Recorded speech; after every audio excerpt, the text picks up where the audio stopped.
And furthermore, I want to be definite about this, because yesterday we talked about a definite article and an indefinite article.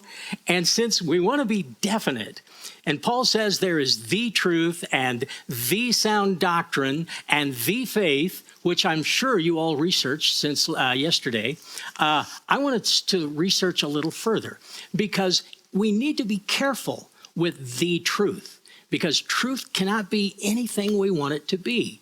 And that means we have to be careful as we interpret God's word. And that same thing applies even as we interpret this book of 1 Timothy.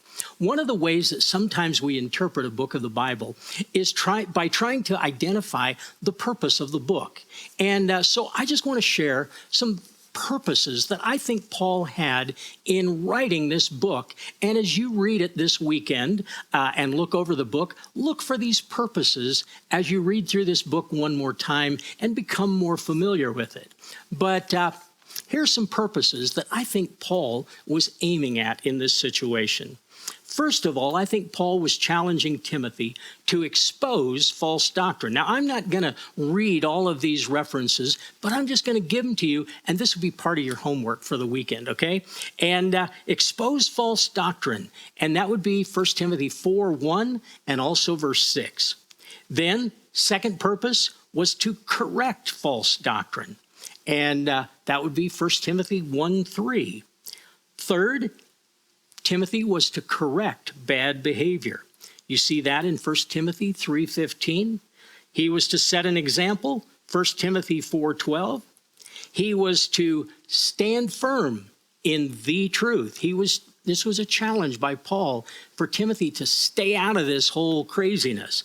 And we see that in 1 Timothy 2:7 and also 1 Timothy 6:5.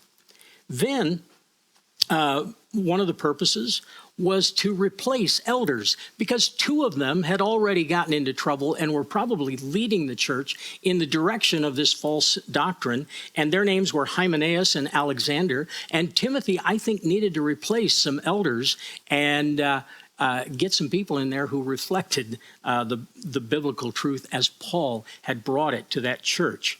And so he needed to replace the elders in the church. That was one of his purposes. And then last of all, I think Paul had the purpose of healing the divisions. There's indications of a lot of division in the church because of the bad behavior, because of all the multiple doctrines and stories and myths that were being taught, the old wives' tales that we mentioned earlier in the week. But all of those were purposes. So I encourage you to look up those scriptures that I've just mentioned, read through the book, and look for the purpose of this little book of 1 Timothy. So I've given you some homework, okay?